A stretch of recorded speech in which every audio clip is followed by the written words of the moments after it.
আমি তোমার ঘরে এলাম মা, শ্যামাদেবী শিহর হতে।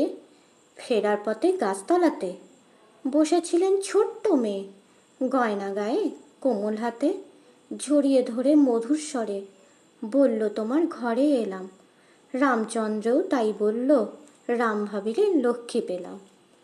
শ্যামাসুন্দরীর বাপের বাড়ি শিহর গ্রামের উত্তর পাড়ায়। একবার তিনি সেখানে ঠাকুর দেখতে গেছেন।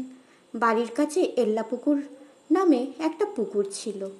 ফেরার পথে তার পাড়ে এক বেলতলার নিচে শৌচে বসেছেন।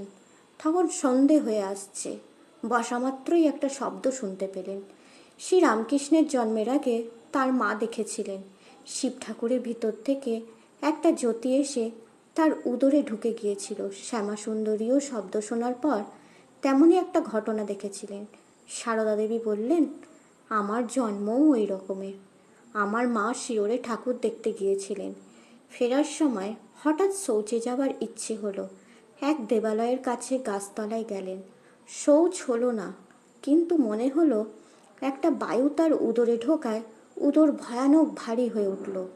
বসেই আছেন, তখন দেখেন লাল চেলি পড়া একটি 5-6 বছরের অতি সুন্দরী মেয়ে গাছ থেকে নেমে এসে কোমল বাহু দুটি দিয়ে পিঠের দিক থেকে তার গলা জড়িয়ে ধরে বলল, আমি তোমার ঘরে এলাম মা। সেই মেয়েই মায়ের উদরে প্রবেশ করে, তা থেকেই আমার জন্ম। এই সময় রামচন্দ্র কলকাতায় ছিলেন। যাবার আগে তিনিও স্বপ্নে দেখেন ওই রকম একটি সুন্দরী ছোট্ট মেয়ে, গায়ে কত সব গয়না।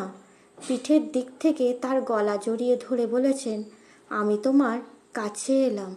জেগে উঠে স্বপ্নের কথা ভেবে আনন্দে রামচন্দ্রের মন ভরে গেল।